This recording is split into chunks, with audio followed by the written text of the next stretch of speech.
খারিফ এবং বোরো মৌসুমে যারা ধান চাষ করেন অনেক কৃষক জানান সঠিক মানের বীজ না পাওয়ার জন্য সঠিক পরিমাণে ফলন তারা পান না এবং সঠিক কোন বীজটি তারা রোপণ করবেন সেটাও তারা অনেক সময় বুঝে উঠতে পারেন না। কৃষি বার্তায় আজ এরকমই এক উন্নত জাতের বীজের কথা আপনাদের জানাবো। কৃষি বার্তার আজকের পর্বে জানাবো আমরা বিধানচন্দ্র কৃষি বিশ্ববিদ্যালয় ডক্টর সোমনাথ ভট্টাচার্য স্যারের নেতৃত্বে ডক্টর প্রবীর কুমার ভট্টাচার্য এবং আরো অনেক বিজ্ঞানীদের নিরলস প্রচেষ্টায় তৈরি হওয়া ধানের বীজ মঙ্গলা বা বিধান ধান 24। এই ধানটি সাধারণত নিচু জায়গা ছাড়া সব জায়গাতেই করা সম্ভব। এছাড়াও এই ধানটি কিন্তু খারিফ এবং বোরো দুটো মরশুমেই করা সম্ভব। তাছাড়াও যারা দেরি করে খারিফ মরশুমে ধান চাষ করছেন তারাও কিন্তু অনায়াসে এই ধানটি চাষ করতে পারেন। এছাড়াও এই ধানের চাষের ক্ষেত্রে থাকবে আরো কিছু গুরুত্বপূর্ণ পরামর্শ। আজ বিস্তারিত তথ্য নিয়ে আপনাদের সঙ্গে আমি দেবস্মিতা। কৃষি বার্তায় আপনাদের সকলকে জানাই স্বাগত। এই ধান উঠে যাওয়ার পরে কৃষকরা অনায়াসেই ডাল শস্য এবং অন্যান্য ফসল কিন্তু চাষ করতে পারেন। কিভাবে বীজ সংগ্রহ করবেন, কিভাবে চাষ করবেন, বিস্তারিত জানতে আজ আমরা আমাদের সঙ্গে পেয়ে গেছি বিধানচন্দ্র কৃষি বিশ্ববিদ্যালয়ের জেনেটিক্স অ্যান্ড প্ল্যান্ট ব্রিডিং ডিপার্টমেন্টের বিভাগীয় প্রধান ডক্টর প্রবীর কুমার ভট্টাচার্য স্যারকে। আমরা স্যারের মুখ থেকে বিস্তারিত তথ্য শুনে নেব। নমস্কার স্যার, যেটা জানতে চাইবে যে ধানটির ব্যাপারে আপনি জানালেন, এই ধানটির বিশেষত্ব কি? এই ধানটি অ্যাকচুয়ালি এই ধানটার নাম আপনি বলেছেন মঙ্গলা বিধান ধান 24। এর যে কোড, যে নামে এটা অল ইন্ডিয়া বেসিসে সারা ভারতবর্ষে এটা টেস্ট হয়েছে, সেটা হচ্ছে আইটি 29,940। এই জাতটির বিশেষত্ব হচ্ছে এই জাতটি মাত্র 120 থেকে 123 দিনের মাথায় 6 থেকে 8 টন পর্যন্ত ফলন দিতে পারে। আমরা জানি যে যে কোনো জাত উদ্ভাবন করতে গেলে কমপক্ষে 10 থেকে 12 বছর সময় লাগে এবং এই 10 থেকে 12 বছরের মধ্যে 3 থেকে 4 বছর গোটা ভারতবর্ষ জুড়ে বিভিন্ন রিসার্চ স্টেশনে, বিভিন্ন ইউনিভার্সিটিতে এটা টেস্টিং হয়। প্রথম বছরে টেস্টিং হয় আইভিটি, তারপরে এভিটি 1, এভিটি 2, এই সমস্তগুলো টেস্টিং হয়। টেস্টিংয়ের পরে যদি দেখা যায় যে ভারতবর্ষের বিভিন্ন জায়গায় এটা ভালো হচ্ছে এবং যে চেকগুলো ছিল যার সঙ্গে এটাকে তুলনা করা হয়েছে তার থেকে এর ফলন ভালো, তখন এটা নোটিফিকেশনে যায়, গেজেট নোটিফিকেশনে। কোনো একটা জাত, কোনো একটা জেনোটাইপ বা জাত আমরা যাই বলি না কেন, সেটা যতক্ষণ না নোটিফিকেশন হচ্ছে ততক্ষণ পর্যন্ত সেটাকে বীজ হিসেবে আমরা ব্যবহার করতে পারি না এবং চাষিদের মধ্যেও দিতে পারি না। এরকমই একটা জাত মঙ্গলা। এই জাতটি কিন্তু গত 31শে ডিসেম্বর 2025 সালে গোটা ভারতবর্ষের গেজেট নোটিফিকেশন হয়েছে এবং গোটা ভারতবর্ষের 17টা রাজ্যের জন্য এটা রেকমেন্ড হয়েছে। 17টা রাজ্যের মধ্যে যে সমস্ত রাজ্যে সবচেয়ে বেশি ধান হয় সমস্ত রাজ্যেই কিন্তু এটা রেকমেন্ড হয়েছে এবং এই জাতটার গড় ফলন আমরা পেয়েছি প্রায় 8 টনের কাছাকাছি, 5.78, প্রায় 8 টন, 6 টনের কাছাকাছি আমরা এটার গড় ফলন পেয়েছি এবং এর পোটেনশিয়ালিটি মানে ক্ষমতা যেটা রয়েছে সেটা প্রায় হচ্ছে গিয়ে 7 টনের কাছাকাছি প্রতি হেক্টরে রয়েছে।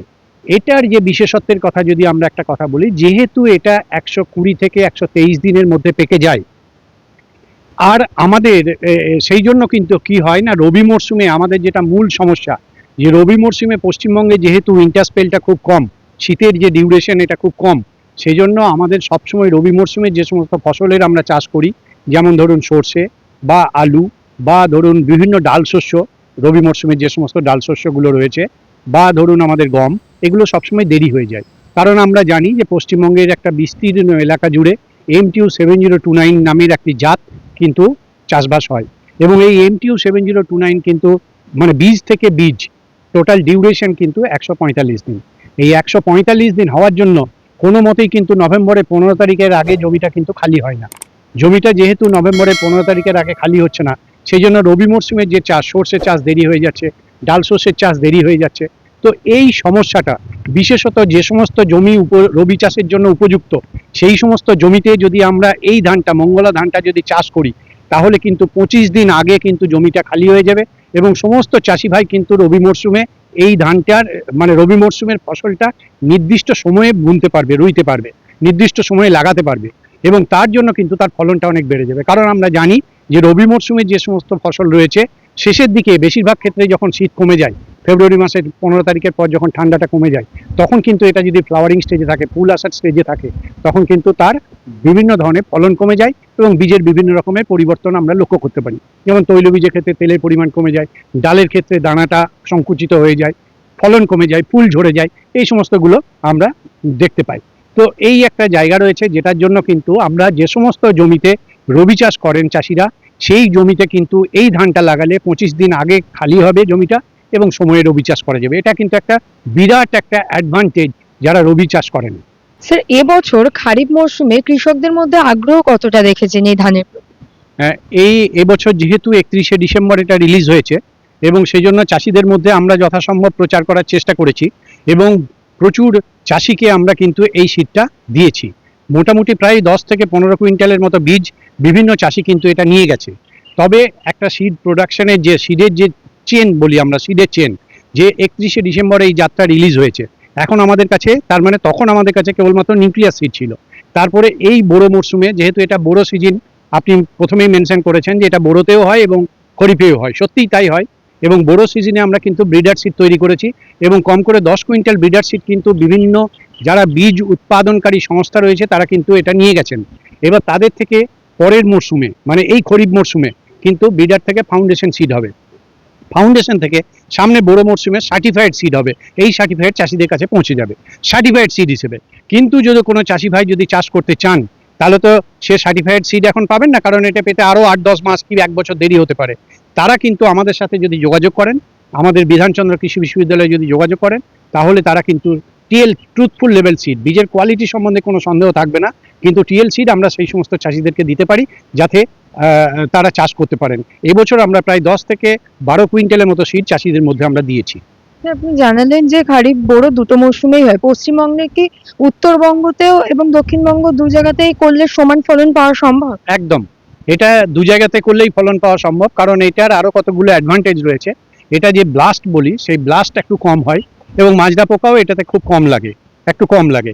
এবং সব থেকে বড় অ্যাডভান্টেজ যেটা, যে এর দানাটা মাঝারি মোটা হওয়ার জন্য যখন আমরা এখান থেকে চাল করি, সেই চালটা কিন্তু ভাঙে কম। আর এটাতে কিন্তু 26% অ্যামাইলেজ আছে, মানে ভাতটা যেটা হবে সেটা ঝরঝরে ভাত হবে। মানে আঠালো ভাত তো আমরা সাধারণত বাঙালিরা পছন্দ করি না, তো এই ভাতটা কিন্তু ঝরঝরে হবে, কারণ 26% এর মধ্যে অ্যামাইলেজ রয়েছে। এবং এটা মাঝারি, আমি বললাম যে 1000টা দানার ওজন মোটামুটি 22 থেকে 23 গ্রাম। তো কোনো কৃষক যদি নিতে চান, তারা কিভাবে কোথায় যোগাযোগ তারা করবে? আমাদের সঙ্গে যোগাযোগ করুন, বিধানচন্দ্র কৃষি বিশ্ববিদ্যালয়ে যোগাযোগ করুন। এখানে আমাদের যে টিচিং ফার্ম মন্ডলী রয়েছে সেখানে তারা যোগাযোগ করতে পারেন, অথবা তারা আমার সাথেও ডাইরেক্ট যোগাযোগ করতে পারেন, সোমনাথ ভট্টাচার্যের সঙ্গেও যোগাযোগ করতে পারেন। আমাদের এখানে এসে যদি কারোর সাথে যোগাযোগ করেন, ওনারা পেয়ে যাবেন। আমরা শুনলাম এই বিশেষ জাতের ধানটি কিন্তু কৃষকদের মধ্যে জনপ্রিয়তা ফেলেছে এবং যথেষ্ট সাড়াও ফেলছে। কারণ এই ধানটি চাষ করলে যারা রবি মৌসুমে অন্য ফসল চাষ করেন, তারা কিন্তু একটা বড় সুবিধা পেতে চলেছেন। কারণ এই ধানটা চাষের ক্ষেত্রে তারা 20 থেকে 25 দিন সময় কিন্তু বেশি পাচ্ছেন, যার ফলে রবি মৌসুমে চাষে তাদের কিন্তু ফলনটা ভালো পাওয়ার সম্ভাবনা থাকছে অনেকটাই বেশি। তাই আপনারা যারা ভাবছেন যে এই ধানের বীজ আপনারা চাষ করবেন, তারা অবশ্যই বিধানচন্দ্র কৃষি বিশ্ববিদ্যালয়ে এসে সঠিক জায়গায় যোগাযোগ করলে আপনারাও সহজেই পেয়ে যেতে পারেন এই বিধান ধান 24 অর্থাৎ মঙ্গলা ধানটি। এরকম আরো নতুন নতুন তথ্য জানতে অবশ্যই ফেসবুকে আমাদের কৃষি বার্তা পেজটিকে ফলো করে রাখুন এবং ইউটিউবে কৃষি বার্তা চ্যানেলটিকে সাবস্ক্রাইব করে বেল আইকনটি প্রেস করে রাখুন। নমস্কার।